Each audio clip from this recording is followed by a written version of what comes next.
오늘의 말씀은 신약성경 마태복음 20장입니다. 신약 페이지로 32페이지 마태복음 20장 1절로부터 16절까지의 말씀 살피겠습니다. 천국은 마치 품꾼을 얻어 포도원에 들여 보내려고 이른 아침에 나간 집 주인과 같으니 저가 하루 한 데나리온씩 품꾼들과 약속하여 포도원에 들여 보내고 또 제3시에 나가보니 장터에 놀고 섰는 사람들이 또 있는지라. 저희에게 이르되 너희도 포도원에 들어가라. 내가 너희에게 상당하게 주리라 하니 저희가 가고 제6시와 제9시에 또 나가 그와 같이 하고 제11시에도 나가보니 섰는 사람들이 또 있는지라. 가로되 너희는 어찌하여 종일토록 놀고 여기 섰느뇨. 가로되 우리를 품꾼으로 쓰는 이가 없음이니이다. 가로되 너희도 포도원에 들어가라 하니라. 저물매 포도원 주인이 청지기에게 이르되 품꾼들을 불러 나중 온 자로부터 시작하여 먼저 온 자까지 싹쓸 주라 하니 제11시에 온 자들이 와서 한 데나리온씩을 받거늘 먼저 온 자들이 와서 더 받을 줄 알았더니 저희도 한 데나리온씩 받은지라. 받은 후 집 주인을 원망하여 가로되 나중 온 이 사람들은 1시간만 일하였거늘 저희를 종일 수고와 더위를 견딘 우리와 같게 하였나이다. 주인이 그 중에 한 사람에게 대답하여 가로되 친구여 내가 네게 잘못한 것이 없노라. 네가 나와 한 데나리온의 약속을 하지 아니하였느냐? 내 것이나 가지고 가라. 나중 온 이 사람에게 너와 같이 주는 것이 내 뜻이니라. 내 것을 가지고 내 뜻대로 할 것이 아니냐. 내가 선함으로 네가 악하게 보느냐. 이와 같이 나중된 자로서 먼저 되고 먼저 된 자로서 나중되리라. 기도하시겠습니다. 하나님 아버지의 은혜를 찬양합니다.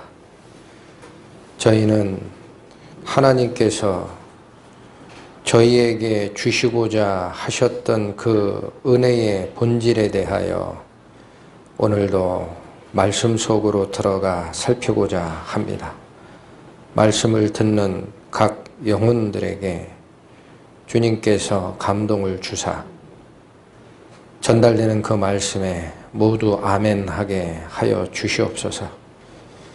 이 모든 말씀 우리 주 예수 그리스도의 이름으로 감사하며 기도 올렸습니다. 아멘. 마태복음 20장 오늘 읽어드렸던 1절부터 16절까지의 천국의 비유를 포도원 품꾼의 비유라 그렇게 얘기를 합니다. 근데 이 비유는 목적이 무엇을 위해 기록되었다라고 하느냐? 세상적 또는 인간적인 보상 원리가 있습니다. 세상적이거나 인간적인 보상의 원리. 그러나 하나님 나라의 원리는 그와 다르다라는 교훈이에요.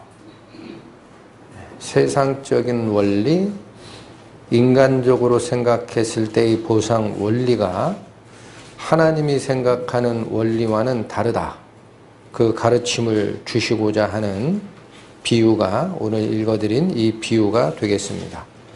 그리고 비유의 구성을 잠깐 살피시면 1절부터 7절까지는 품꾼을 포도원에 들여보내는 장면이 기록됩니다.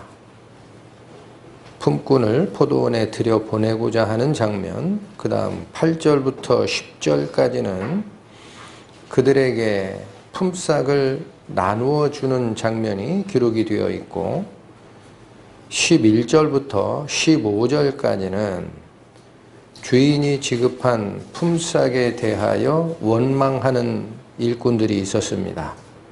그 원망하는 자와 주인과의 대화, 그 대화가 15절까지 이어지고 16절에 결론이 제시가 됩니다. 16절 다시 보실까요? 이와 같이 나중된 자로서 먼저 되고 먼저 된 자로서 나중되리라 라는 말씀을 주십니다. 그런데 이 비유 자체의 구조에서 16절에 이 말씀을 주시고 계신데, 이 비유가 시작되기 바로 전, 즉 19장 맨 마지막 절 19장 30절에도 이 결론으로 주어지는 16절과 같은 말씀이 주어져 있었습니다. 보시면, 그러나 먼저 된 자로서 나중되고 나중된 자로서 먼저 될 자가 많으니라. 그러니까 이런 구조는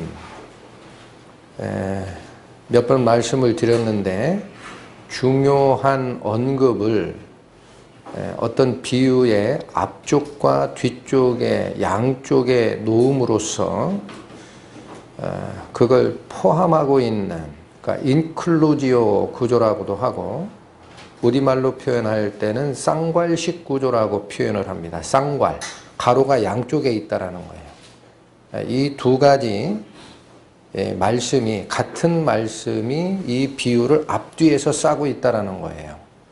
그래서 결론은 인간적인 보상 원리, 세상적 보상 원리를 따르다 보면 먼저 와서 일한 자가 많이 받게 되는 게 당연하고, 늦게 온 자는 상대적으로 적은 보수를 받는 것이 당연하다라고 생각을 하나, 하나님 나라의 원리는 그렇지 않다라는 거예요. 그 가르침을 주시고자 하는 것이 포도원 품꾼의 비유가 우리에게 지시하는 바입니다. 그리고 후에 다시 한 번 더 살피겠지만은, 이 비유가 제시되어 있는 쪽의 앞쪽과 또 이 비유가 제시되어 있는 곳의 뒤쪽에 일어나는 얘기가 더 크게 이 비유를 감싸고 있어요. 그러니까 19장 30절과 20장 16절이 싸고 있는 것은 문맥상의 분명한 인클루지오 구조라고 하고, 쌍괄 구조라고 하는데, 그거보다 더 넓게 이 인클루지오의 앞쪽에 제시됐던 말씀과 그 뒤에까지 제시된 말씀도 전체가 하나를 향하고 있다라고 얘기를 합니다. 그건 후반부에 다시 자세하게 살펴드릴 것이고, 우선 이 비유의 내용을 쫓아 들어갑니다. 1절, 천국은 마치, 이렇게 시작을 합니다.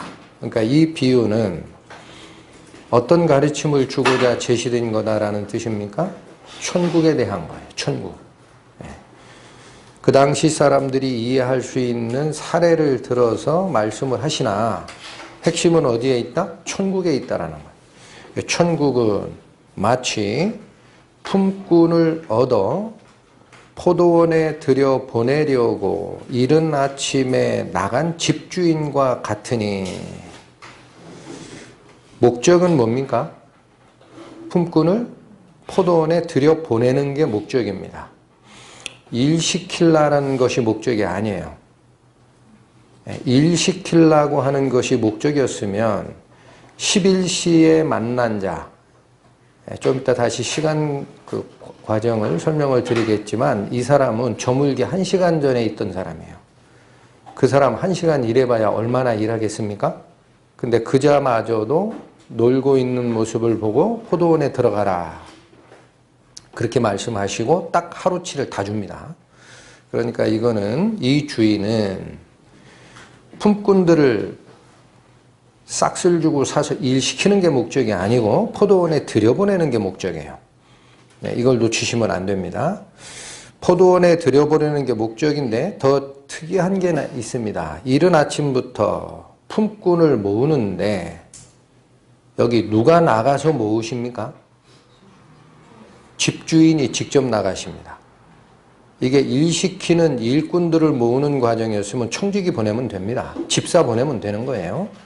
그런데 이건 천국에 관련된 비밀을 설명하시는 거기 때문에 아버지 하나님께서 직접 나가서 구하시는 거예요. 이걸 놓치시면 안 됩니다. 그것도 이른 아침부터라고 되어 있습니다. 자, 포도원의 개념은 이 비유 자체는 이스라엘의 가장 중요한 수익원 중 하나였던 포도농사를 비유를 하고 있지만 성경적인 의미의 포도원은 무엇을 가리키나요? 하나님의 나라입니다. 보시겠습니다. 이사야 27장 구약 995페이지입니다. 이사야 27장 3절의 말씀. 나 여호와는 포도원 지기가 되며 때때로 물을 주며 밤낮으로 간수하여 아무든지 상해하지 못하게 하리로다. 여기 이사야 27장 3절이 얘기하는 포도원은 하나님이 밤낮 간수하시고 기르시고 또 외부의 침입자로부터 아무도 상해하지 못하게 막고 있는 그 울타리입니다. 그게 천국입니다. 그래서 포도원 비유는 대부분 다 하나님 나라를 비유하게 되어 있어요. 전에 예수님께서 말씀하시기를 나는 포도나무요 내 아버지는 농부라 라고 얘기했던 그 말씀, 그것과 같은 겁니다. 자, 그렇다면 이 포도원 품꾼의 비유가 밖에서 놀고 있는 자들을 포도원 안으로 들여보내고 싶었던 포도원 지기 하나님, 그분이 그 사람들을 모으러 다니는 과정인데 이 집주인이 직접 나갔다라고 돼 있죠. 왜 그렇습니까? 이 포도원 안에 넣어서 같이 생활하자라고 요청하는 그 자들은 바로 영혼의 구원 문제에 걸려있는 사람들이기 때문에 하나님 아버지께서 지금도 역사하신다라는 거예요. 다른 사람에게 시키지를 않습니다. 이 말씀도 한번 봅니다. 요한복음 9장. 신약성경 161페이지. 요한복음 9장.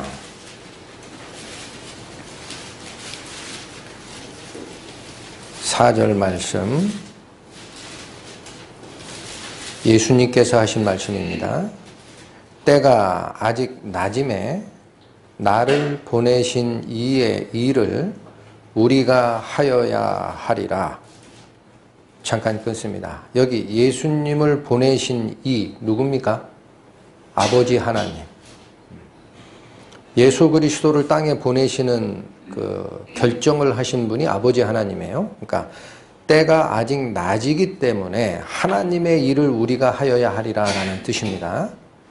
그러면서 밤이 오리니 그때는 아무도 일할 수 없느니라.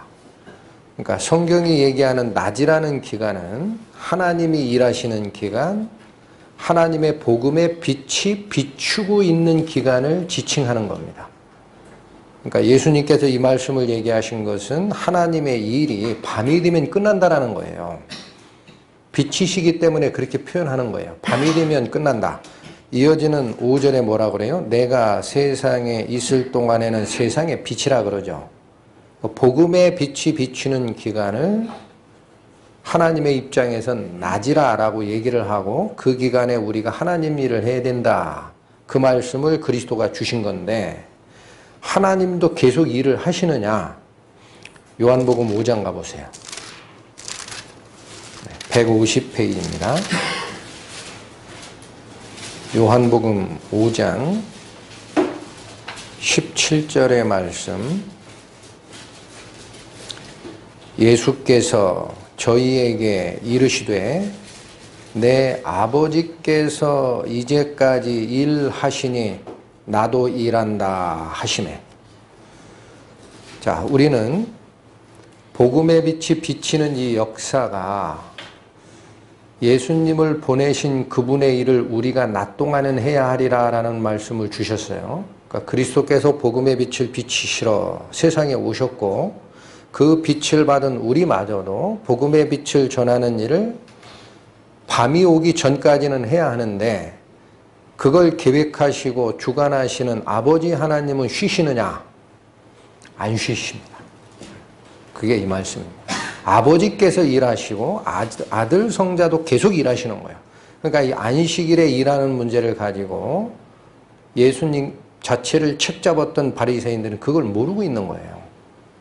처음에 천지창조할 때 하나님이 6일간 창조하시고 창조하시는 일이 7일이 되는 때에 맞추니 7일 하루를 온전하게 안식하셨다라는 게 안식일의 의미입니다. 그러나 그거는 세상 창조 과정이 그러한 거고 그 완전한 세상 창조 이후에 인간의 타락으로 말미암아 세상은 다시 죄악으로 물들어 버렸어요. 그러니까 하나님의 창조가 다시 방해를 받은 겁니다. 그러니 이제는 하나님께서 무슨 역사를 다시 완성하시나요? 죄가 없는 세상으로 돌리는 회복의 역사를 계속해 나가시기 때문에 하나님의 안식이 깨진 겁니다. 그러니까 하나님이 지금도 영적인 세계를 만들어가는 새 창조를 진행하시고 계시다라는 뜻이 이 말씀이에요.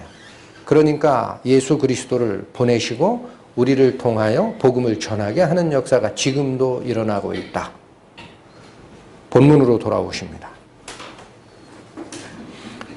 20장 1절을 다시 읽고 갑니다. 천국은 마치 품꾼을 얻어 포도원에 들여 보내려고 이른 아침에 나아간 집 주인과 같으니. 누가 직접 나서신 거예요? 하나님. 놓치시면 안 됩니다. 직접 나서신 거예요. 그리고 2절, 저가 즉 주인입니다. 하루 한 데나리온씩 품꾼들과 약속하여 포도원에 들여보내고. 이건 언제 그렇게 한 거냐? 이른 아침에 나가서 그렇게 하신 거예요. 여기서 얘기하는 이른 아침은 해 뜰 때입니다. 그래서 이 당시 유대에서는 해 뜰 때부터 해질 때까지, 즉 아침 6시부터 저녁 6시까지를 낮이라 그래요. 그 다음에 저녁 6시부터 밤을 지나 다시 아침이 되는 아침 6시까지를 밤이라고 합니다. 그러니까 하나님의 일은 해 뜰 때부터 시작하는 거예요. 그래서 언제까지 갑니까? 해 질 때까지.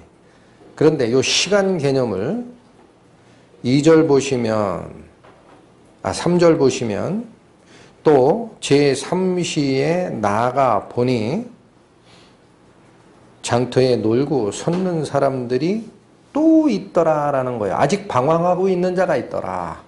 그래서 저희에게 이르되 너희도 포도원에 들어가라 라고 얘기를 합니다. 그럼 이 삼시에 만난 이 삼시라는 게 언제입니까?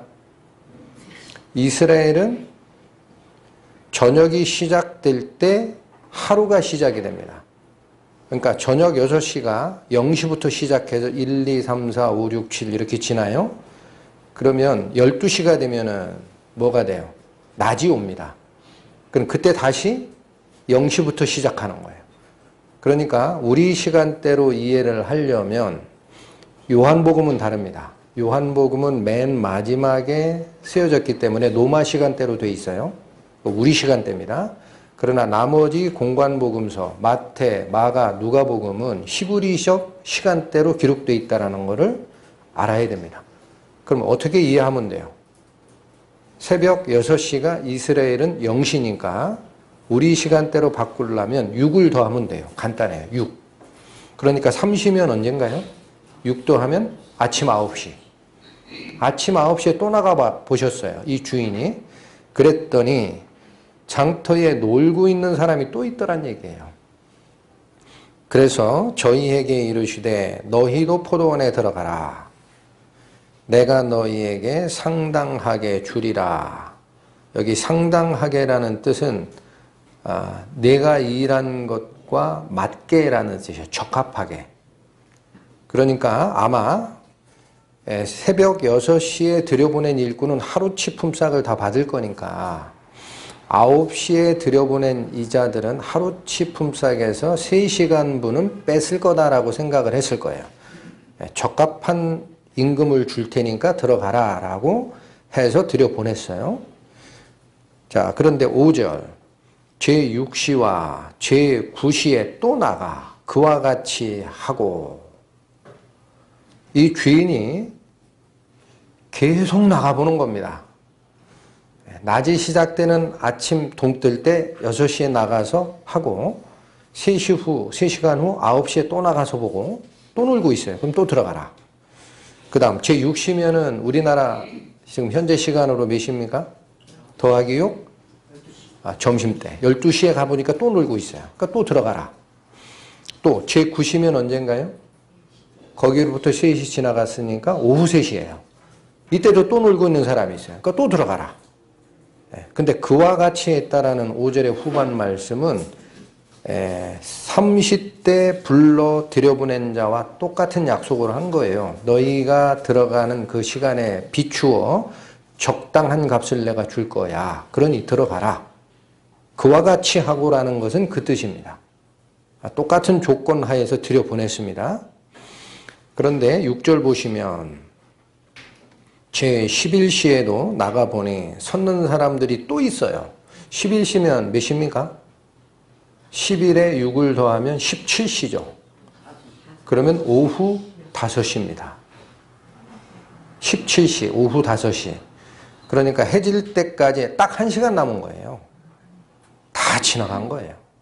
오후 5시에 들어가면 1시간 일하면 저물죠. 근데 이 사람들이 또 있어요. 그러니까 이젠 길게 얘기합니다. 7절 가로되 너희는 어찌하여 종일토록 놀고 여기 섰느냐라고 물어요. 대답이 뭡니까? 우리를 품꾼으로 쓰는 이가 없기 때문입니다 라고 대답을 합니다. 가로되 너희도 포도원에 들어가라. 여기서는 조건을 아예 안 붙이시죠. 왜 그래요? 1시간인데 뭐 그런 조건 붙이겠습니까? 알아서 주시겠지 하고 들어가라는 거예요. 자, 그러면 우리가 발견할 수 있는 것은 이 주인이 이 품꾼들을 포도원에 들여보내는 이유가 일시키려는 목적이었다면 제11시, 즉 오후 5시까지 놀고 있는 자들에게 들어가라 할 이유가 없고 나중에 똑같이 하루 품삯을 줄 이유가 없는 겁니다. 그러니까 비유의 첫 마디 1절부터 뭐라고 하느냐, 품꾼을 얻어 포도원에 들여보내려고, 이게 목적이에요. 들어가는 게 목적이에요. 그러니까 계속 나가보시는 거예요. 3시에도 또 있는지라 그러죠. 또 3시에 나가보니 장터에 놀고 서 있는 사람들이 또 있었다. 또 5절에 제6시와 9시에 또 나가보니 또 있었다. 또 6절 제11시에도 나가보니 섰는 사람들이 또 있었다. 계속 찾으시는 겁니다. 포도원에 못 들어온 사람 있는지 나가서 계속 확인하시고 들어가라 했던 것이 이 비유의 목적이었다라는 거죠. 자, 그런데 마지막까지 못 들어갔던 사람들, 제11시까지도 서성거렸던 이 사람들을 주인은 이유를 묻습니다. 너 왜 아직도 여기서 소송되고 있느냐 했더니 이들이 뭐라고 얘기를 합니까? 우리를 품꾼으로 쓰는 이가 없기 때문에 지금껏 못 들어갔나이다 라는 거예요. 그럼 이자들은 들어갈 마음이 있었던 거예요? 있었던 거죠. 그런데 세상적 판단에서 보면은 무가치한 자이기 때문에 써주는 사람이 없었다라는 거예요. 그럼 천국은 이런 사람도 들여보냅니까? 천국은 이런 사람들이 들어갈 곳입니다. 살핍니다. 고린도전서 신약 264페이지 고린도전서 1장 27절부터 29절까지의 말씀.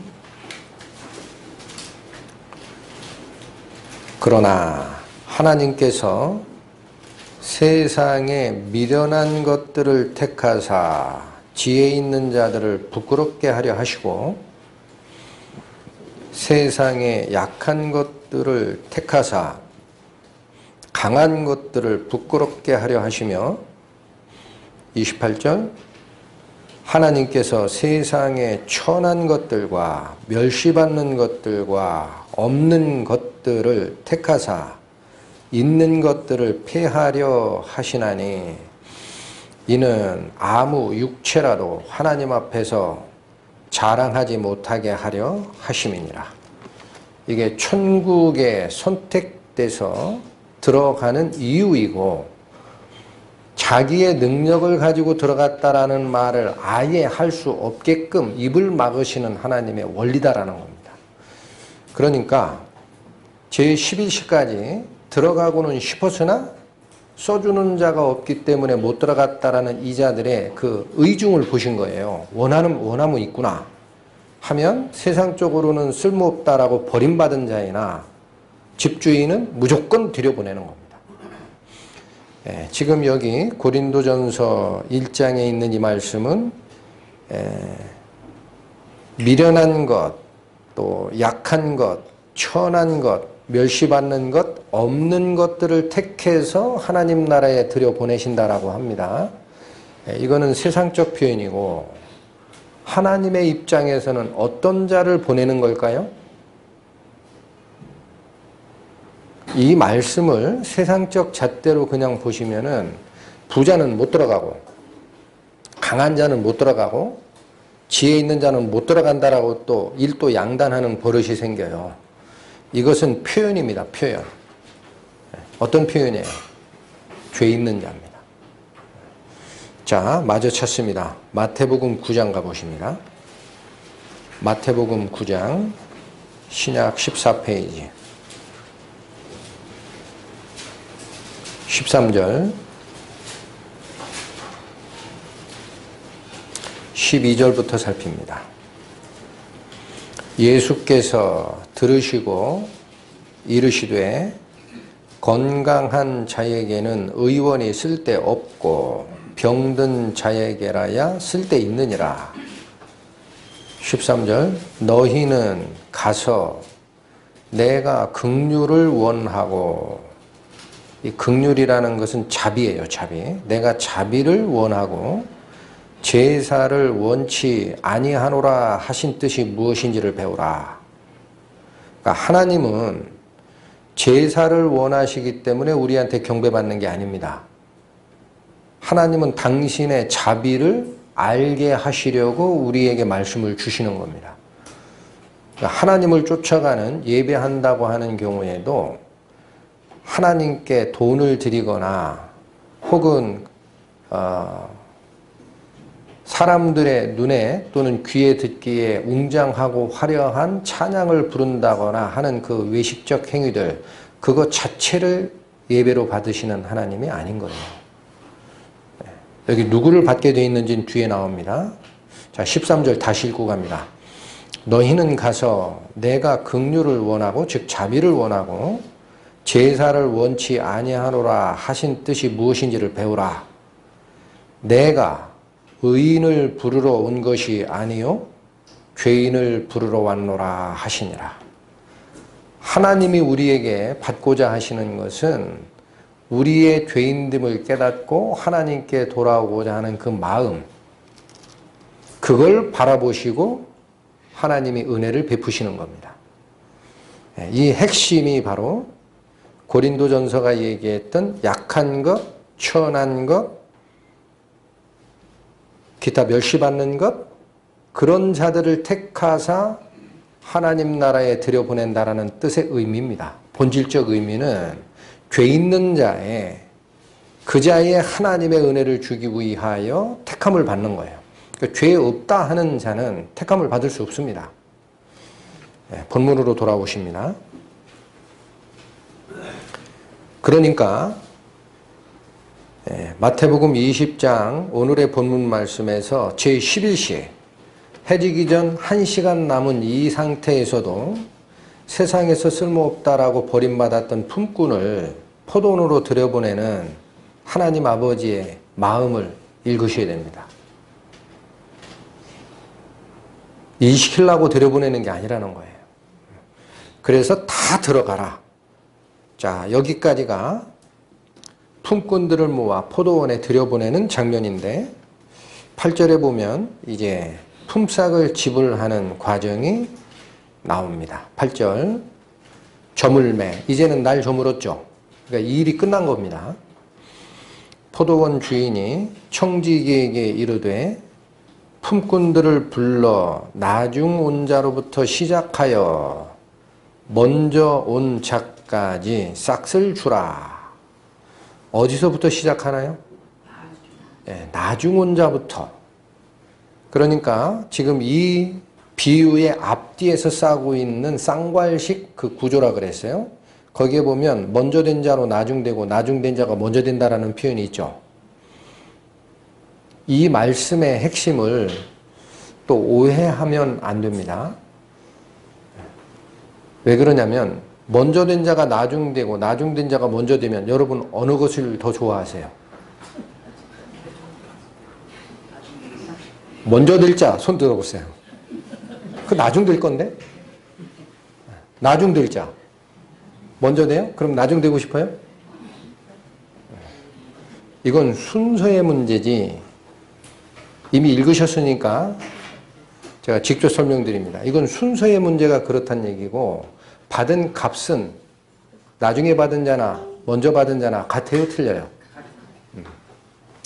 항상 사람들은 그런 말이 올 때는 크기로 자꾸 비교하는 크기. 야, 나중 된 게 나. 왜? 그게 먼저 될 거니까. 그러나 받은 값은 어때요? 똑같다라는 사실을 잊고 있어요. 그래서 이 말씀은 양쪽에서 싸우고 있는 이 말씀은 천국의 보상 원리는 많이 일했다고 그에 상응하는 대가를 주는 천국이 아니다라는 거예요. 같이 받는다라는 거예요. 오해를 하시면 안 됩니다. 어찌됐든 다시 봅니다. 8절 저물매 포도원 주인이 청지기에게 이르되 품꾼들을 불러 나중 온 자로부터 시작하여 먼저 온 자까지 싹을 주라 하니 9절 제11시에 온 자들이 와서 얼마를 받아요? 한 데나리온. 이건 하루치죠. 2절에 그렇게 돼 있었습니다. 저가 하루에 한 데나리온씩 품꾼들과 약속하여 포도원에 들여보냈다라고 얘기를 합니다.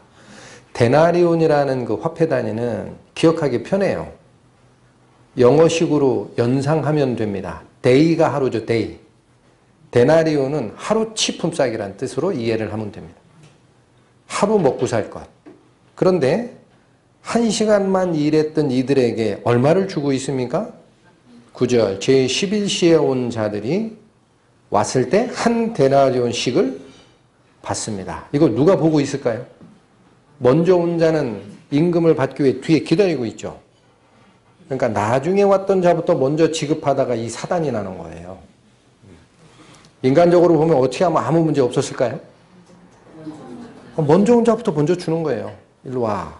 아침에 온 사람 일로 와. 한 데나리온 약속했지 뭐 가 이제.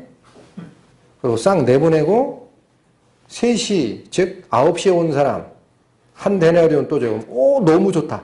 조용히 하고 나가. 6시 한 데나리온 나가세요. 이랬으면 문제 없잖아요. 맞죠? 근데 꼭 사단이 어떻게 일어나요? 늦게 온 사람부터 먼저 주니까 뒤에 기다려. 야, 1시간 일하고 한 데나리온 받네. 그럼 나는 12시간 일했으니까 한 2배나 3배나 잘 주시면 12배 받을지도 몰라. 이 생각 했지 않겠습니까? 자, 그래서 10절이 나옵니다. 10절 봅니다. 먼저 온 자들이 와서 이제 자기 차례가 온 거예요. 와서 더 받을 줄 알았더니 저희도 한 데나리온씩 받은지라. 더 줬어요? 똑같이 줬어요? 똑같이. 그러니까 이게 품삯의 의미가 아닌 겁니다. 하나님의 나라에 들어가서 누릴 영생을 얘기해요.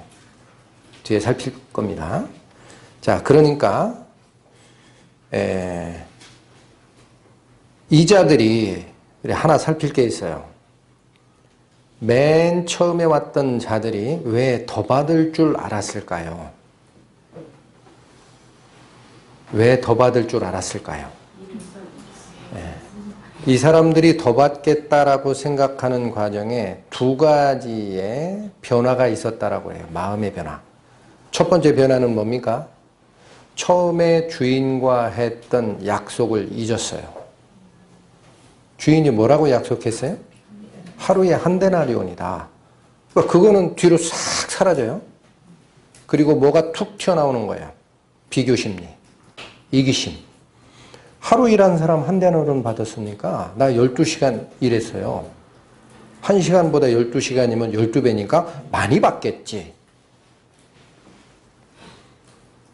어떻게 바뀌었는지 아시겠죠? 약속은 잊고 인간적인 비교 의식, 그 다음에 인간적인 보상 심리가 발동한 겁니다. 이들에게. 그런데 이 시점에서 우리가 하나 확인할 게 있습니다. 이 데나리온이라는 의미가 뭘까라는 거예요. 여기 품꾼의 비유로는 품삯이라고 나옵니다. 품삯. 그러나 성경적인 의미의 데나리온은 아까 잠깐 말씀드렸지만 그 당시 이스라엘 세계에서 하루치 품삯이라고 얘기를 하고 그 하루치 품삯을 정하는 기준은 하나님의 말씀을 가지고 살던 이스라엘 민족이에요. 그래서 반드시 먹고 살 만큼 주게 돼 있으니까 그게 생계비입니다. 데나리온을 어떻게 이해해야 돼요? 하루 먹고 살 생명의 근원을 값으로 친 것이 데나리온이에요. 그러니까 늦게 들어왔던, 먼저 들어왔던 포도원 안에서 생계를 유지하기 위해서 부여되는 하나님의 생명의 가치가 데나리온이 의미하는 바다. 그렇게까지 연결이 가능합니까? 질문이 나옵니다. 성경을 앞뒤로 봐야 됩니다. 그래서 이제 보실 거예요. 이 포도원 품꾼의 비유가 위치하는 이 위치가 어디냐? 앞뒤에 먼저 된 자가 나중되고 나중된 자가 먼저 된다라는 교훈의 말씀이 앞뒤에서 싸고 있다라는 말씀을 드렸죠. 근데 아까 제가 뭐라고 그랬느냐? 이거보다 더 넓다 그랬어요. 이 가르침은. 얘는 어디서부터 연결되느냐? 19장에 있는 부자 청년의 대화부터 연결이 됩니다. 어떤 부자 청년이 왔어요? 율법 다 지켰다라는 부자 청년이 와요. 그 부자 청년과 예수님이 대화를 하다가 이 비유까지 가는 거예요. 그걸 놓치시면 안 됩니다. 그래서 19장 16절 간단하게 봅니다. 19장 16절 어떤 사람이 주께 와서 가로되 선생님이여 내가 무슨 선한 일을 하여야 영생을 얻으리까? 이 부자 청년이 묻고자 하는 핵심이 뭡니까? 영생 얻는 것입니다. 꼭 잡으세요. 이 자는 영생에 들어가는 방법을 묻고 있는 거예요. 그랬더니 17절에 예수께서 가라사대 어찌하여 선한 일을 내게 묻느냐? 선하신 이는 오직 한 분이시니라. 네가 생명에 들어가려면 계명들을 지키라. 이 말씀도 굉장히 깊이가 있는 중요한 말씀이에요. 예수님께서 어찌하여 선한 일을 내게 묻느냐라고 그 청년에게 네 생각이 틀렸다라는 어투로 말씀을 주신 거예요. 그 왜 이렇게 얘기했을까요? 청년이 물었던 게 뭐예요? 다시 보세요. 선생님이여 내가 무슨 선한 일을 하여야? 이렇게 물었습니다. 이 부자 청년은 영생에 들어가는 근원을 자기가 선한 일을 하면 되는 줄 안 거예요. 그러니까 예수님 답변이 첫 번째가 뭐예요? 그거 틀렸다라는 거예요. 어떻게 선한 일을 나에게 묻느냐? 그 선한 것은 누구밖에 없어요? 선한 이는 오직 한 분이시니라. 이게 뭐예요? 하나님이에요. 그러니까 부자 청년이 잘못하고 있는 생각의 근원을 찝으신 거예요. 하나님만이 선하신 분이라는 거예요. 그렇다면 선한 일이라는 건 뭡니까? 근원적으로 선하신 분의 그 분의 행동만이 선한 거예요. 여러분, 내가 원래가 본질적으로 선하지 않은 자가 어떤 행위를 한다고 해서 선한 행위가 나온다는 얘기입니까? 안 나옵니다. 선한 척 하는 거지. 그 가르침을 먼저 툭 던지시고 그 자가 물은 것이 영생을 물었으니까 답변이 나갑니다. 내가 생명에 들어가려면 계명들을 지키라. 예수님 답변도 뭐에 대한 거예요? 생명에 들어가려면. 여러분, 이 주제는 끝까지 갑니다.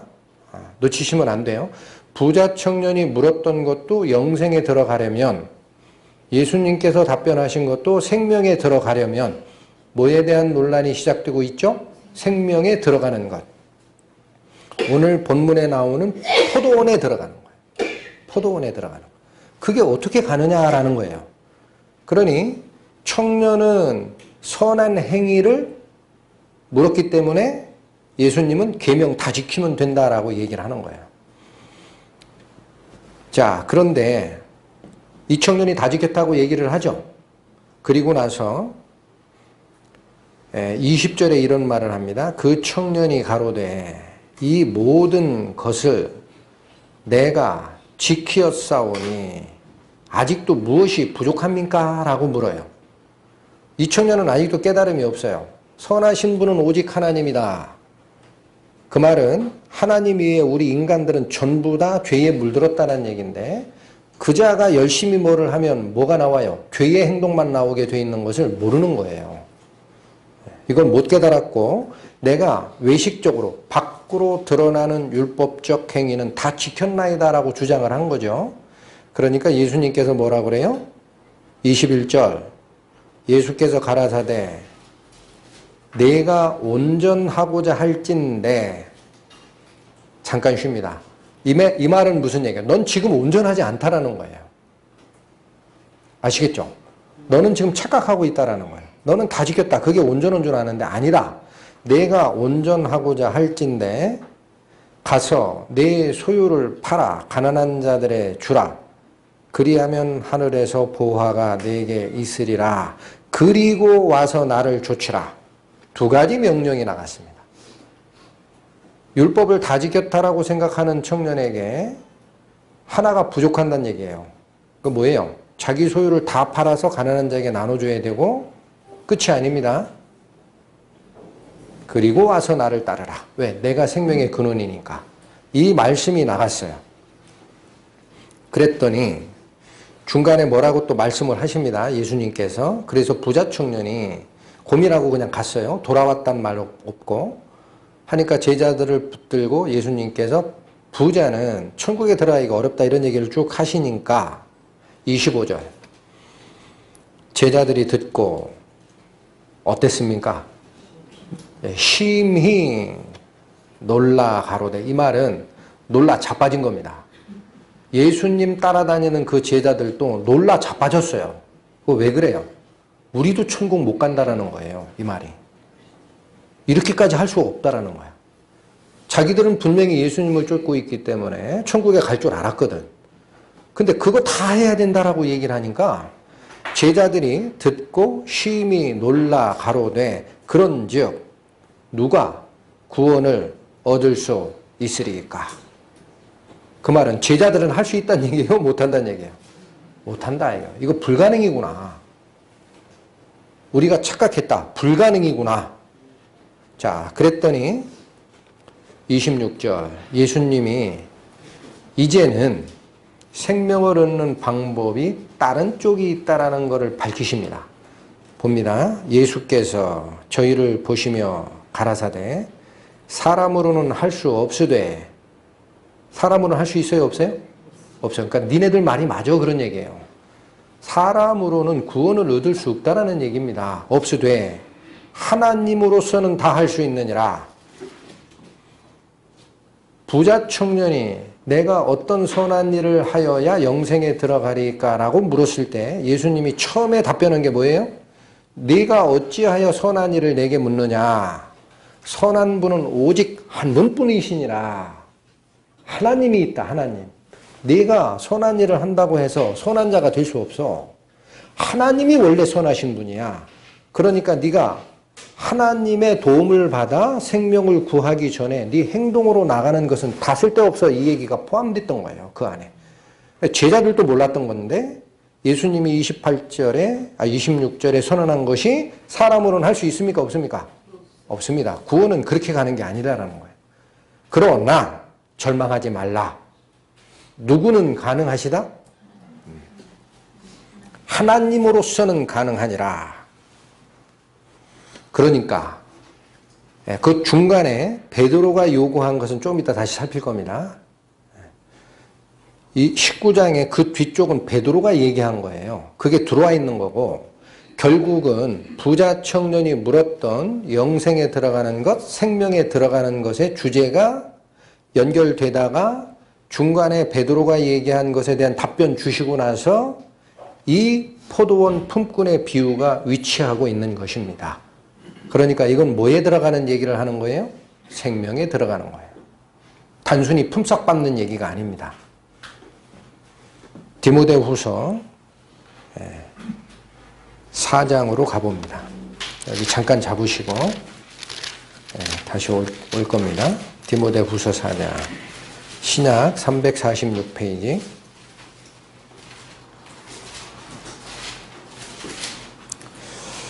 이 말씀은, 자, 이제 포도원 품꾼의 비유가 일한 만큼 품삯 받는데 초점이 있는 것이 아니라 부자 청년이 처음부터 물었던 생명에 들어가는 방법에 연결된 거다라는 말씀을 제가 드리고 있고, 그래서 포도원에 들어간 자는 다 생명을 얻은 자예요.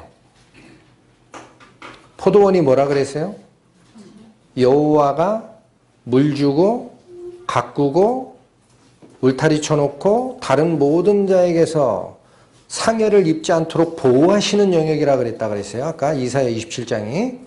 거기에 들어간 자는 하나님의 나라에 들어간 자입니다. 근데 그 자들은 똑같이 한 데나리온을 받았다라는 뜻이 무슨 얘기냐?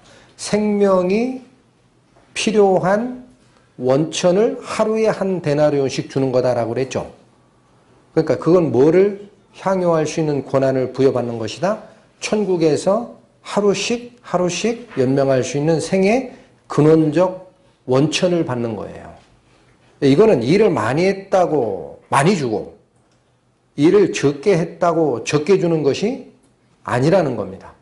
그 말씀을 누가 하고 계신 거냐? 사도 바울이 같은 말씀을 주세요. 그게 디모데후서 4장입니다. 디모데후서 4장 7절, 8절 말씀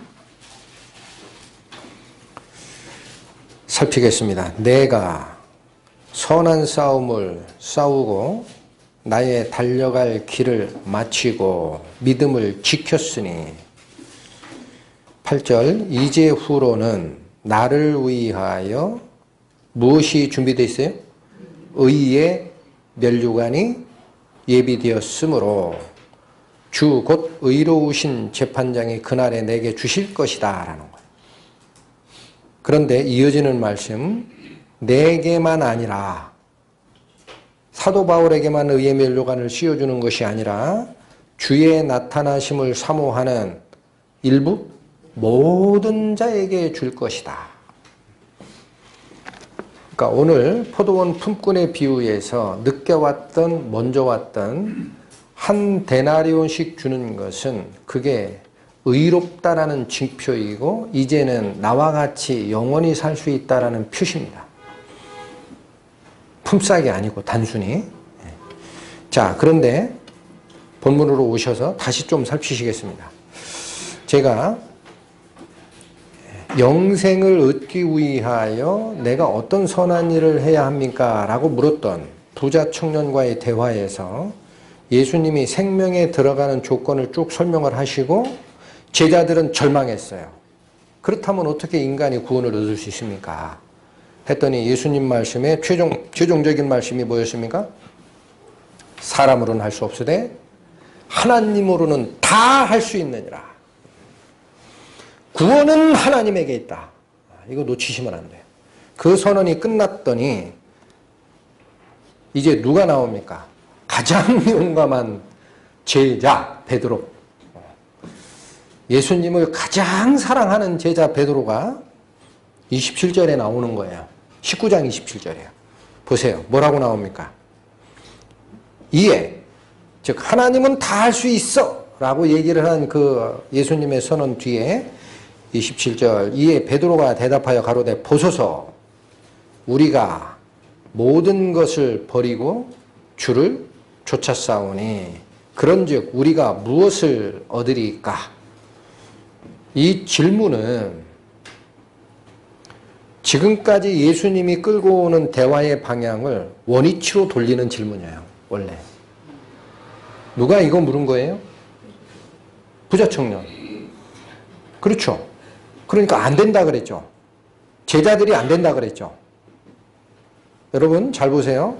계명 다 지키면 된다. 이 자가 선한 행실을 물었기 때문에 예수님은 처음부터 계명 다 지키라는 얘기를 하진 않아요. 선한 분은 한 분이다. 네가 착각했다. 이 말 먼저 주시고 그러나 네가 행위를 물었으니 모든 계명을 지키면 된다라는 말씀을 주는 거예요. 그랬더니 다 지켰다 그래. 또.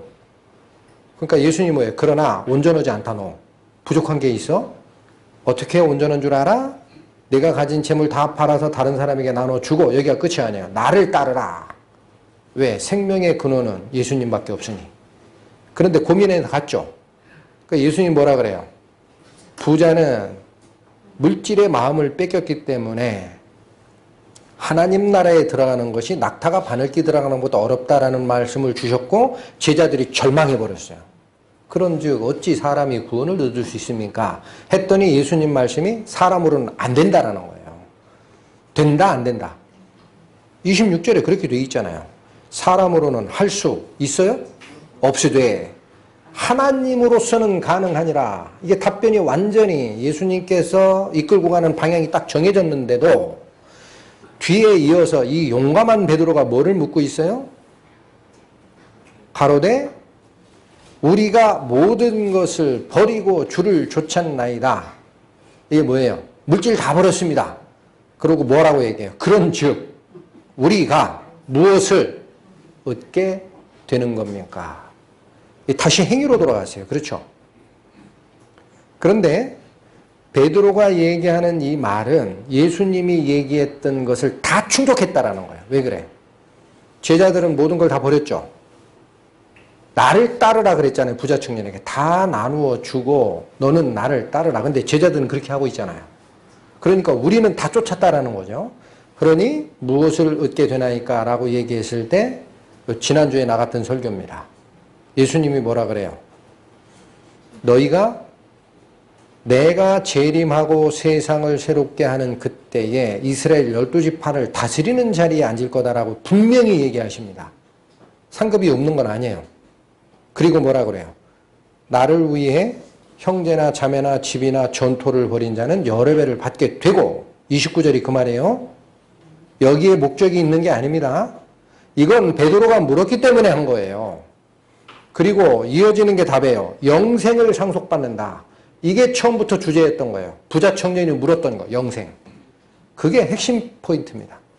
그렇게 얘기를 했어요. 그런데 예수님께서 베드로가 물었기 때문에 그래 그런 복도 있고 이런 복도 있어 라고 다 밝혀주셨는데 이걸 밝히면 사람들은 생각에 어디에 매여요? 그 보상의 원리에 매여요. 인간적이기 때문에.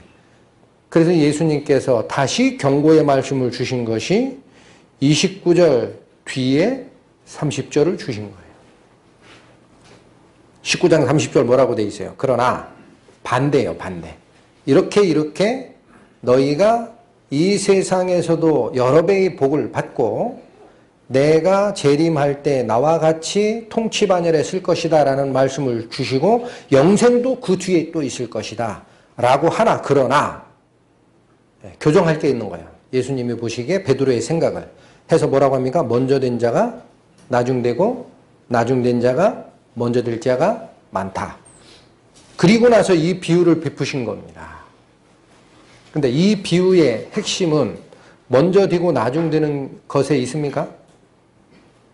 많이 받고 적게 받는 것에 있습니까? 아니잖아요. 다 똑같이 받았잖아요. 그러니까 이 천국에서 받는 이 상급은 뭘까요? 이게 영원한 생명이에요. 예수님은 그들의 생각을 교정하시기를 원했던 겁니다. 지상천국에 자꾸 눈 돌리지 말라는 거예요. 그게 아니고 너희에게는 가치로 측정할 수 없는 영원한 생명이 있지 않느냐. 그것은 똑같이 받는 거야. 그걸 잡으셔야 됩니다. 그래서 이 비유를 베푸셨고, 자, 베드로만 사실은 이런 게 아니에요. 베드로만 이런 게 아니라 뒤에 나오면 20장에 지금 16절까지 이 비유로 끝났죠. 그리고 뒤에 이어지는 후속 사건이 또 있습니다. 그게 뭐냐? 예수님께서 당신이 십자가에 돌아가셨다가 다시 살리라 라는 말씀을 주세요. 그 얘기는 앞에서 영생을 얻는 방법 하나님으로서는 가능하니라 라는 실행이 내가 하러 왔다라는 뜻이야. 내가 죽어야 된다. 그 말씀이 지나가니까 수석사도 베드로가 앞에서 치고 나왔어요. 보상심리. 그런즉 우리는 뭘 받게 됩니까? 다 말씀을 하셨으나 경고 말씀으로 주셨어요. 그리고 이 일을 위해, 이 생명을 위해 내가 죽었다 다시 사는 일이 있다라는 말씀을 주신 바로 뒤에 20절부터는 주요 세 제자 중 베드로 빼고 나머지 둘, 야고보와 요한이 와서 또 얘기합니다. 나는 무슨 권력 받나요? 이건 받나요가 아니라 달라 그래요. 달라. 아예 주님의 오른쪽 왼쪽 우의정 좌의정을 나에게 주면 안 됩니까? 라고 얘기를 합니다. 교훈이 들어간 거예요. 빗나간 거예요. 예수님이 포도원 품꾼의 비유를 열심히 설명했는데 제자들의 마음에서는 빗나간 거예요. 수석사도와 그 뒤에 주요 세 제자에 포함된 야고보와 요한도 어때요? 생각이 안 바뀌었죠? 이 비유가 얘기하는 바가 뭔지 아시겠어요? 인간적 시각으로 보상의 원리에 눈 돌리는 자에 대한 가르침인 겁니다. 그건 뒤에 다시 한번 살피실 거고, 오늘 예수님께서 이제 더 받을 줄 알았는데 같이 받게 되니까 원망하는 자와의 대화가 나옵니다. 그게 11절부터입니다. 보시고 갑니다. 11절 받은 후 여기 뭐예요? 10절이 끝나 있죠. 먼저 온 자들이 와서 더 받을 줄 알았더니 저희도 한 데나리온씩 받은지라. 11절 받은 후 어떤 행동을 합니까? 집주인을 원망합니다. 집주인을 원망하여 가로되 12절 나중은 이 사람들은 1시간만 일하였거늘 저희를 종일 수고와 더위를 견딘 우리와 같게 하였나이다. 이거 잘못된 거 아닙니까? 라는 거예요. 잘못됐다 이거. 어떻게 같이 주느냐. 이들이 왜 원망을 마음에 품었을까요? 천국의 상급을 세상적 보상의 원리대로 주는 걸로 착각한 거예요. 천국에 들어가는 자격이 사람의 공로로 들어가는 거면 하나님이 불공평한 거죠. 그러나 이 포도원에 들어가는 것은 은혜로 들어가는 거예요. 사람으로는 할 수 없으되 하나님으로는 다 할 수 있느니라. 하나님의 은혜로 들어간다는 사실을 모르고 천국에 들어가서 향유하는 은혜도 자기가 노력한 것에 비례해서 받는 줄 알았기 때문에 원망한 겁니다. 아직 시각이 세상적인 보상의 원리, 인간적인 보상의 원리에서 못 벗어난 자들이에요. 그러니까 예수님이 뭐라고 답변을 하십니까? 여기서 집주인이죠. 뭐라고 답변합니까? 13절. 주인이 그중 한 사람에게 대답하여 가로되 친구여 내가 네게 잘못한 것이 없노라. 네가 나와 한 데나리온의 약속을 하지 아니하였느냐? 맞죠? 어디 나와요? 2절에. 아침에 나가서 그자에게 한 약속은 하루에 한 데나리온씩 약속을 했다라고 되어 있어요. 하나님의 약속은 바뀐 적이 없다라는 거예요. 너에게 영생 준다고 했지 않느냐. 그 영생을 주는 거야. 내가 약속한 게 없는데 이게 13절 말씀이에요. 14절은 내 것이나 가지고 가라. 나중 온 이 사람에게 너와 똑같이 주는 것이 내 뜻이니라. 하나님의 뜻은 뭐예요? 자, 여기 집주인의 항변이 뭡니까? 나는 약속대로 이행했다. 내가 잘못 보는 거다라는 거예요. 두 번째, 공평하게 주겠다라는 게 나의 뜻이다라는 거예요. 이게 품삯이 아니라 영생의 생명이기 때문에 그런 겁니다. 생명과 하나님과 같이 살면서 누리는 평화는 그래서 천국에서는 어때요? 똑같은 겁니다. 그게 하나님의 뜻이라는 거예요. 그걸 꼭 잡으셔야 됩니다. 그래서 천국에서는 지배와 피지배의 계층이 없어요. 분명히 기억하셔야 돼요. 천년왕국에서는 존재하나 영원한 하늘나라에서는 그런 지배와 피지배의 관계가 없고 하나님의 영광에 가까이 있는 자와 조금 떨어져 있는 자밖에 없어요. 그러나 모든 영역은 하나님의 영광이 미치는 영역 안에 존재하게 됩니다. 그게 주인의 뜻이다라는 거예요. 그러면서 15절에 이 원망하던 품꾼과 주인의 대화의 최종적인 판단이 15절에 나와요. 살핍니다. 내 것을 가지고 내 뜻대로 할 것이 아니냐. 내가 선함으로 내가 악하게 보느냐. 주인의 판단은 뭡니까? 나는 선하게 했다라는 겁니다. 그런데 원망한 이유는 뭐 때문에 원망했다? 내가 악하기 때문에 그렇게 보인 거다라는 거예요. 자, 여기 요 선언을 살피기 전에 14절에 보면은 하나님의 뜻, 주인의 뜻은 뭐냐면 나중 온 자에게도 너와 같이 똑같이 나누어 주는 것이 내 뜻이다라는 말씀이 거기 있죠. 이걸 조금만 더 살핍니다. 에베소서 갑니다. 신약 311페이지 에베소서 2장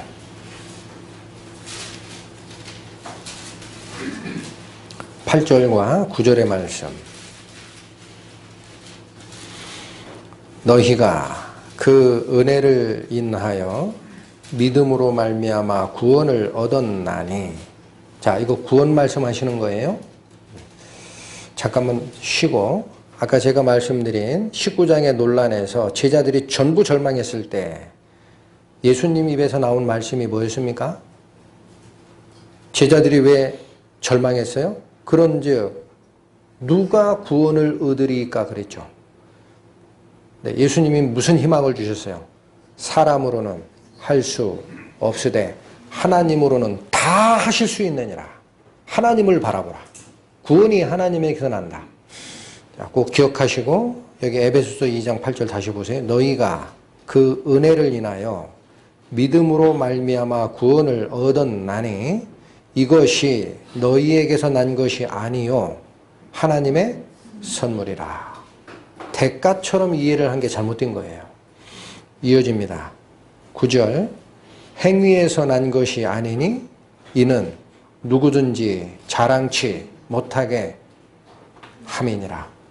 아까 고린도 전서에서도 세상에서 약한 것, 세상에 비천한 것, 그런 것들을 골라 하나님이 강한 것, 지혜 있는 자를 그 밑에 복종케 하기 위해 그런 자를 선택하는 게 천국이다라는 말씀을 주셨죠. 이 말씀과 같은 거예요. 자랑할 수 없게 하는 거예요. 왜 자랑하면 안 됩니까? 천국에 들어가는 것을. 내 행위로, 노력으로 된 것이 하나도 없기 때문에. 전체가 하나님의 은혜이기 때문에 아무도 자랑할 수 없어요. 8절과 9절이 얘기하는 바가 뭡니까?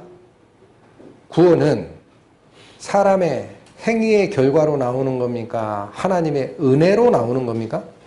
하나님의 은혜입니다. 그 은혜를 우리가 받게 되는 통로는 뭐예요? 믿음으로 가는 거예요.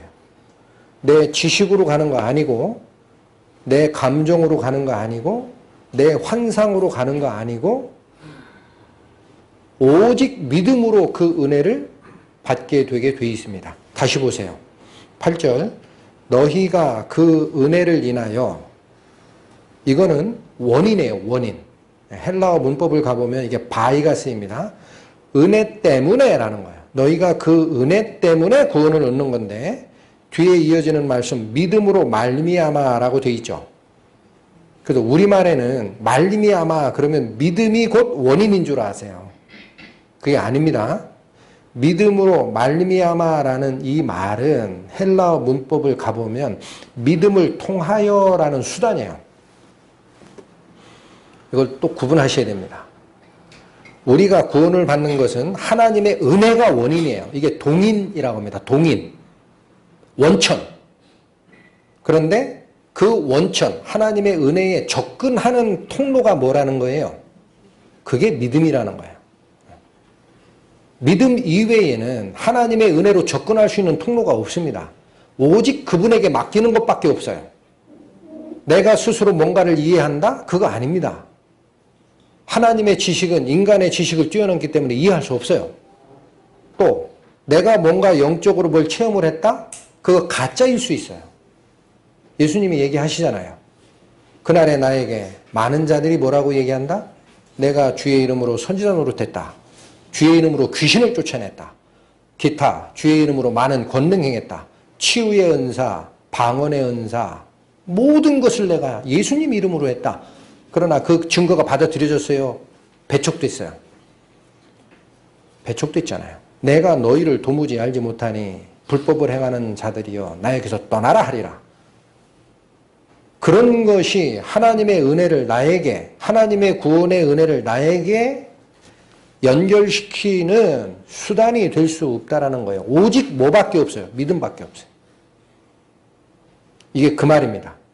은혜는 구원을 받게 되는 하나님의 원인이고, 믿음은 그 은혜를 내 걸로 만드는 통로예요. 통로. 영어의 전치사 through를 사용합니다. through. 믿음을 통하여 나가는 거예요. 하나님 앞에. 그러니까 행위는 구원을 받는 조건으로 거명된 적이 있습니까? 없습니까? 성경 어느 곳에 봐도 없어요. 구절이 얘기하는 게 그거예요. 다시 보세요. 행위에서 난 것이에요? 아니에요? 아닙니다. 그러니 왜 그래요? 아무도 자랑할 수 없다라는 거예요. 행위에서 난 게 아니에요. 너희의 공로가 아니다. 이걸 꼭 붙이시 바랍니다. 구원은 완전한 하나님의 은혜예요.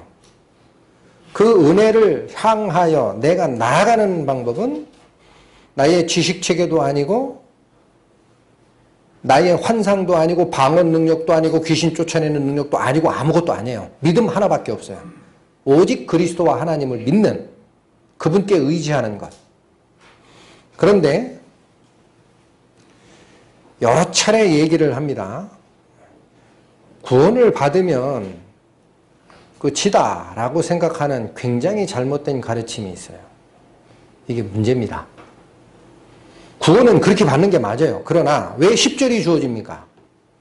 10절 읽고 얘기하죠. 10절. 우리는 그의 만드신 바라. 다시 창조됐다라는 거예요. 다시 창조된 자. 만드신 바라. 그리스도 예수 안에서. 어디서? 그리스도 예수 안에서. 즉 예수 그리스도 밖에는 구원이 없어요. 세상을 다 뒤져보세요. 구원이 예수 그리스도 밖에 있는가? 요즘에 그런 얘기들을 많이 하는 분들이 있어요. 카톨릭에도 구원이 있고 불교에도 있고 여기저기 다 있다. 천지를 창조하신 창조주 하나님께서 오직 그 방법 하나만 쓰겠느냐. 그런 얘기가 살살 나옵니다. 그거 다 잘못된 겁니다. 오직 그리스도 예수 안에만 있어요. 여기서 창조를 받는 겁니다. 그런데 안에서 지금부터 잘 보세요. 선한 일을 위해 지음을 받은 자라는 거예요. 선한 일이라는 이 일이 뭡니까? 그게 행위입니다. 행위. 여러분 9절까지 배척됐던 행위가 지금 나오는 거예요. 10절에. 재창조를 한 이유가 있다라는 거예요. 하나님의 은혜로 우리를 구원을 시킨 이유가 있다. 그 뒤에는 뭐가 나와야 된다? 선한 행위를 하기 위해 만든 자니 이제는 선한 일을 하라. 10절 보세요. 우리는 그의 만드신 바라 그리스도 예수 안에서 선한 행위로 읽겠습니다. 선한 행위를 위하여 지으심을 받은 자니, 그러니까 지으심을 받을 때까지는 우리의 행위가 영향을 미쳐요, 안 미쳐요? 절대 미칠 수 없어요. 하나님의 능력으로 거듭나는 거니까. 그런데 거듭난 뒤에는 목적이 하나님과 똑같은 과정을 닮아가라 라고 새 창조를 받은 자이니까 이제는 선한 행위가 나오게 되어 있습니다. 선한 일을 위하여 지으심을 받은 자니 이 일은 선한 일을 하게 하는 이 계획은 하나님이 전에 미리 예비하사 우리로 그 가운데 행하게 하려 하심이라. 여기 그가 선한 일입니다. 헬라어에 보면. 왜 우리를 다시 지으셨다는 얘기입니까? 선한 일을 하도록 만들려고 지은 거예요. 그러나 내가 선한 일을 하는 게 아니라 내 속에 거주하시는 성령께서 나를 살리시기 때문에 그 성령의 힘에 내가 연합됐기 때문에 이제는 하나님의 자녀로서의 당연한 선한 행실이 나오게 돼 있는 거예요. 이 순서를 뒤바꾸면은 복음이 헷갈리고 공로주의로 돌아갈 수도 있고 혹은 부패로 빠질 수도 있어요. 구약의 일곱절기 시작이 6월절로 시작해서 6월절 바로 해지면서부터 뭐가 시작이 됩니까? 무교절 시작되는 거 아시죠? 6월절이 앞에 있고 무교절이 뒤에요. 6월절이 뭡니까? 그리스도의 피로 내 죄사함을 받는 게 6월절이에요. 그 뒤에는 막살라가 아닙니다. 무교절을 지켜라. 무교절이 뭐예요? 더 이상 너희 회중 안에 누룩을 눈에도 보이게 하지 말라. 선한 행실을 하라. 이 순서 바꿔버리시는 사람이 있어요. 요즘에 그런 얘기를 제가 가끔 하는데 신학계에서 바울의 신관점이라는 것을 주장하는 자들이 나타났어요. 바울의 새로운 관점. 바울이 믿음으로만 구원받는 게 아니고 행위를 꼭 해야 된다라고 주장했다라는 거예요. 굉장히 위험한 겁니다. 하나님 말씀을 모르는 자들이에요. 어디 그렇게 돼 있어요. 구원받고 나서 행위가 나오는 거다라는 얘기를 한 거지. 구원받고 나서 행위를 하게 돼 있는 거지. 행위가 구원의 조건으로 제시된 적이 없습니다. 성경 어디에 그렇게 돼 있습니까? 이게 전부 혼탁되게 돼 있어요, 지금. 근데 거기에 다 따라가요. 이게 문제입니다, 문제. 심각한 문제예요. 자칫 잘못하다 카톨릭의 의화론으로 쫓아가고 있어요, 지금. 그렇게 주장하는 신학자하고 인터뷰하는 걸 제가 여러 번 봤습니다. 뭐라고 하는지 아세요? 처음에 하나님의 영예에서 우리가 거듭났다고 해도 가다가 구원에서 떨어질 수 있다 그래요, 그분이. 의로운 행실이 일정 수준을 넘지 않으면 떨어질 수 있다 그래요, 구원에서. 그게 카톨릭의 의화론이에요. 이렇게 가고 있어요, 잘못되게. 이것도 분명히 문제입니다. 우리는 분명히 보게 돼 있어요. 아시겠죠? 하나님의 완전한 은혜로 우리가 거듭나는 거예요. 그 전에 행위가 나에게 거듭남에 영향을 줄 수 없습니다. 그 공로가 될 수 없어요. 다만 다시 거듭난 자에게는 하나님의 성령이 임하시고 그분의 성령의 이끄심이 있기 때문에 반드시 뭐가 나오게 돼 있습니까? 선한 행실이 나오게 돼 있어요. 이게 객관적 증거라는 겁니다. 주관적 증거는 성령의 오심을 내가 느끼는 것. 둘 중 하나가 삐끗하면 자기 구원을 의심해 봐야 됩니다. 하나님의 성령은 살아있는 영이기 때문에 내 속에 하나님의 성령이 분명히 온 게 맞다면 나를 변화시키는 과정이 반드시 나오게 돼 있어요. 그렇지 않다라고 생각하는 건 내 생각이에요. 그 영이 죽어있는 영이지. 나를 못 바꿔가는 영이니까. 조심해야 됩니다. 구원관에 대해서도. 자, 오늘 본문으로 다시 돌아오십니다.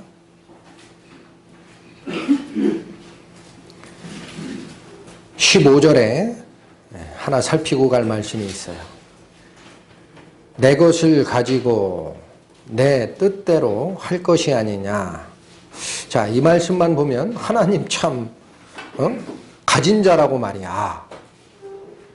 품꾼들 생각은 안 하고 자기 멋대로 하시네? 이렇게 생각하기 쉽죠? 그것도 하나님을 오해한 겁니다. 하나님은 당신의 의지대로 무언가를 다 하시는 분이 맞아요.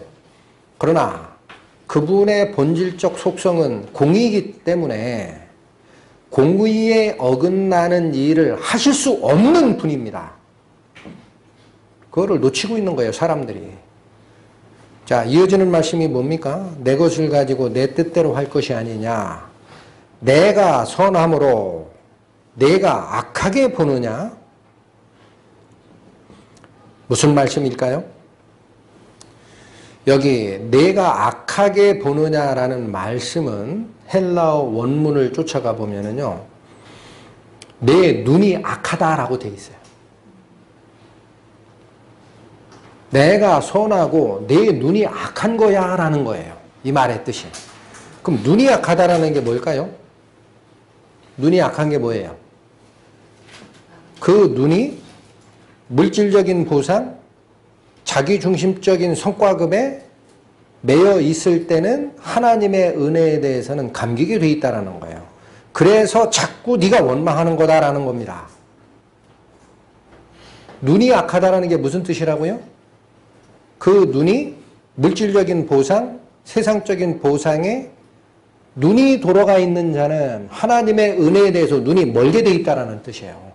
그래서 내가 선하고 내 눈이 악하기 때문에 너는 원망하고 있다라는 뜻입니다. 이 말이. 눈이 정말 그렇게 되면 감기나요? 물질적 보상, 세상적인 안위, 이쪽에 우리 눈이 돌아가면 하나님께 향하는 영적 눈이 감기게 돼 있습니까? 마태복음 갑니다. 9페이지 마태복음 6장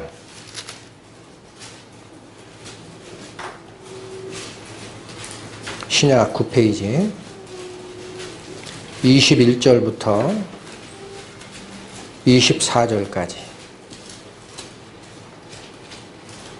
살핍니다.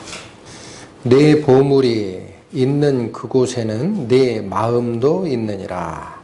눈은 몸의 등불이니 그러므로 내 눈이 성하면 온 몸이 밝을 것이요 눈이 나쁘면 온 몸이 어두울 것이니 그러므로 내게 있는 빛이 어두우면 그 어두움이 얼마나 하겠느냐? 24절 한 사람이 두 주인을 섬기지 못할 것이니 혹 이를 미워하며 저를 사랑하거나 혹 이를 중히 여기며 저를 경히 여김이라.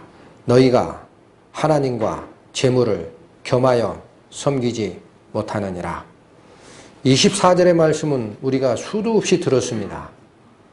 그런데 이렇게 연결시켜 놓고 보니까 이게 무슨 뜻이에요? 21절부터 시작한 말씀입니다. 내 보물이 있는 곳에 내 마음도 따라가게 돼 있는데 이어지는 말씀 22절 눈이 몸의 등불이라. 눈이 성하면 온몸이 밝게 되지만 22절 눈이 나쁘면 온몸이 어두워진다 그러죠. 그러면서 뭘 얘기해요? 그 어두운 것이 내게 있는 빛을 어둡게 한다는 거예요. 23절. 이게 복음의 빛이고 하나님을 향하는 시선의 빛이 어두워지는 거예요. 그러면서 이어지는 24절에 뭐예요? 두 주인 섬기지 마라.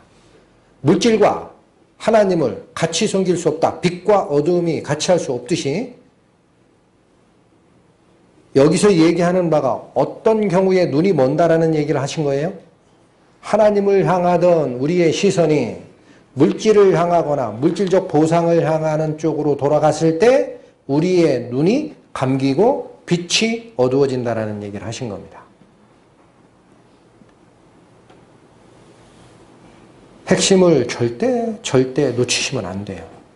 그러니 오늘 본문으로 돌아오시면 예수님이, 그러니까 이 주인이, 포도원 주인이 원망하는, 차별적으로 각각 성과급을 줘야지 같이 주는 게 잘못됐다라고 하는 그자에게 내린 말이 15절이라 그랬죠. 다시 읽습니다. 내 것을 가지고 내 뜻대로 할 것이 아니냐? 내가 선함으로 내 눈이 악한 거야 라는 거예요. 내 눈이 감겨있기 때문에 그렇게 보는 거다. 이 자들이 어디에 눈이 가 있었어요? 차별적 보상, 물질적 보상. 그러니 그 안에 비추어야 될 복음의 빛은 깜깜해진 상태니까 나보고 악하다라고 원망한 거야. 이해하시겠어요? 자, 그래서 아까도 앞쪽에 잠깐 미리 설명을 드렸으나 이게 참 제가 성경을 상고하다가 너무나 어떻게 보면 안타깝기도 하고 또 하나는 그렇게 힘든 거니까 우리에게 2번, 3번 교훈을 주시는 게 아닐까라는 생각도 합니다. 수석사도 베드로가 부자 청년이 영생을 얻는 방법에 대해서 예수님과 대화하다가 개인적으로 불가능하다 하면서 제자들이 절망했을 때 예수님은 사람은 안 되는 하나님이 된다라는 결론을 주셨는데도 베드로는 우리가 다 버리고 주를 따랐으니 우리는 무슨 보상을 얻나요? 라고 묻는 거나 어디에 돌아간 거예요? 개별적 보상. 그러니까 예수님이 뭐라 그래? 설명은 해주세요. 설명은 해줍니다. 내가 이 세상을 새롭게 할 때에 너희도 나와 같이 통치 자리에 앉아서 이스라엘 12지파를 통치하는 때가 있으나 그게 다가 아니라 그 뒤에 영생을 얻는 게 있어.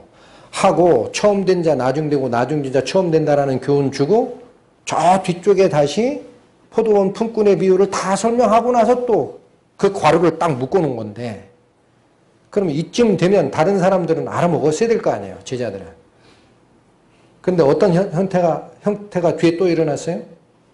예수님이 자 20장 17, 18, 19절은 뭐냐면 예수님께서 자 읽어보겠습니다. 예수께서 예루살렘으로 올라가라 하실 때에 12제자를 따로 데리시고 길에서 이르시되 보라 우리가 예루살렘으로 올라가노니 인자가 대제사장들과 서기관들에게 넘기움에 저희가 죽이기로 결안하고 이방인들에게 넘겨주어 그를 능욕하여 채찍질하며 십자가에 못 박게 하리니 제3일에 살아나리라. 뭐 설명한 거예요? 내가 죽는다라는 거예요.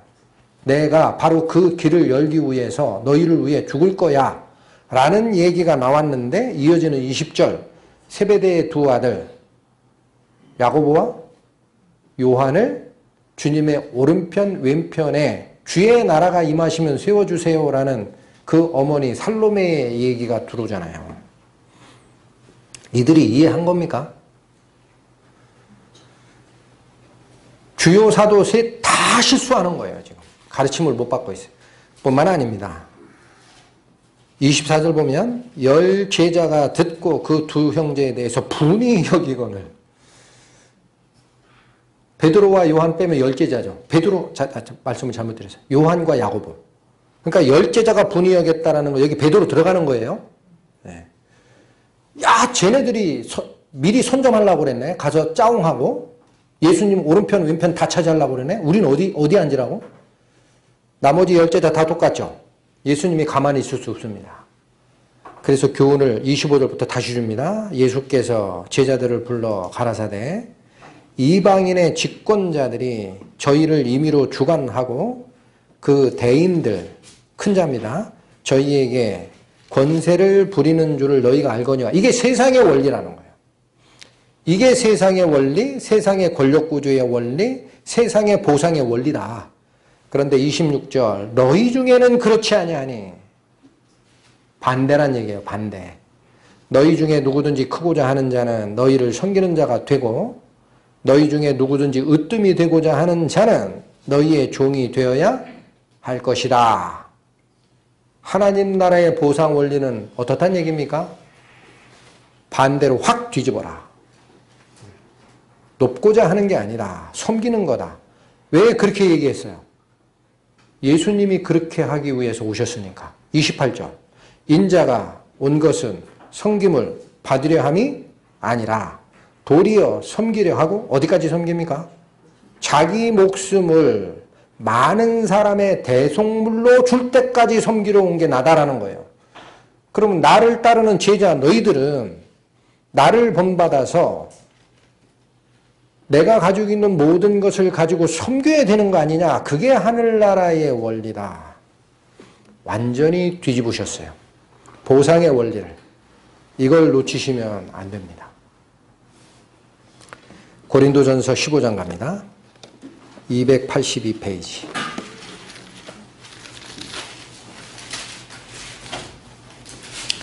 10절 말씀.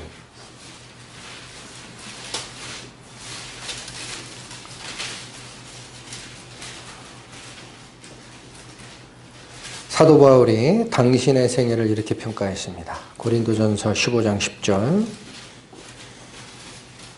그러나 나의 나된 것은 하나님의 은혜로 된 것이니 내게 주신 그의 은혜가 헛되지 아니하여 내가 모든 사도보다 더 많이 수고하였으나, 실제로 그랬습니다. 내가 아니요 오직 나와 함께 하신 하나님의 은혜이니라. 자기 공로를 내세우셨습니까? 왜 이 말이 맞을까요? 사도 바울은 예수님과 예수님을 따르던 성도를 잡아 죽이려던 대적자였어요. 그거를 하나님께서 부활하신 예수님이 다메섹 도상에서 직권적으로 나타나시고 무릎 꿇게 하신 뒤에 내 일생을 나에게 바치라. 강권적으로 회심한 자입니다. 그리고 그 뒤에 일생은 다 뭐의 지시를 따랐어요? 자기 안에 내주하시는 성령의 음성을 따라 산 자가 사도 바울입니다. 그러니까 이거는 사도 바울의 능력으로 한 게 아니라는 거예요. 모든 게 하나님의 은혜라. 이게 무슨 뜻이에요? 내 속에 거하시던 성령께서 지시하시고 북돋아 주시고 용기 얻게 하시고 자빠졌을 때 다시 일으키시는 작업들을 다 예수님, 성령께서 하셨다. 그러니 어떻게 내가 한 것이다 라고 얘기할 수 있느냐? 누가복음 17장으로 갑니다.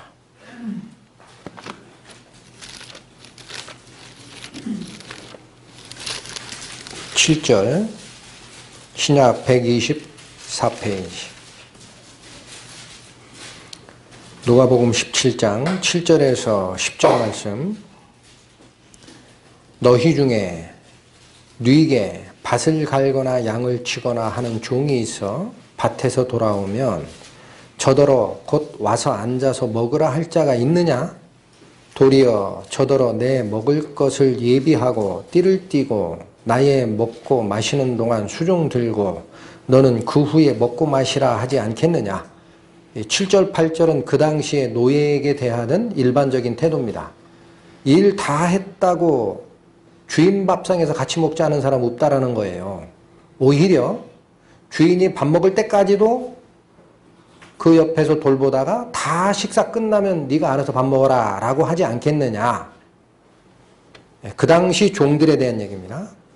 9절 10절 명한 대로 하였다고 종에게 살해하겠느냐? 그런 적 없죠. 근데 이게 종의 살해인데 10절에 말씀하시는 바가 이와 같이 너희도, 이건 누구예요? 제자예요, 제자. 이것처럼 너희도 명령받은 것을 다 행한 후에 이르기를 우리는 무익한 종이라. 우리의 하여야 할 일을 한 것뿐이라 할지니라. 이게 천국의 생명과 구원의 은혜에 감사하는 거듭난 성도들의 당연한 하나님을 향하는 원칙이다라는 거예요. 이걸 그 당시 베드로뿐만 아니라 요한, 야고보 그들뿐만 아니라 나머지 10제자까지 다 잊어먹었던 겁니다. 이걸 꼭 기억을 하시고 우리는 오직 우리 속에 거주하시는 성령의 도움으로 하나님께 나아가는 은혜만을 바라고 가야 됩니다. 네, 여기 누가복음 17장 10절은 다 같이 한번 읽고 마치는 것으로 하겠습니다. 누가복음 17장 10절 시작. 이와 같이 너희도 명령받은 것을 다 행한 후에 이르기를 우리는 무익한 종이라 우리의 하여야 할 일을 한 것뿐이라 할지니라.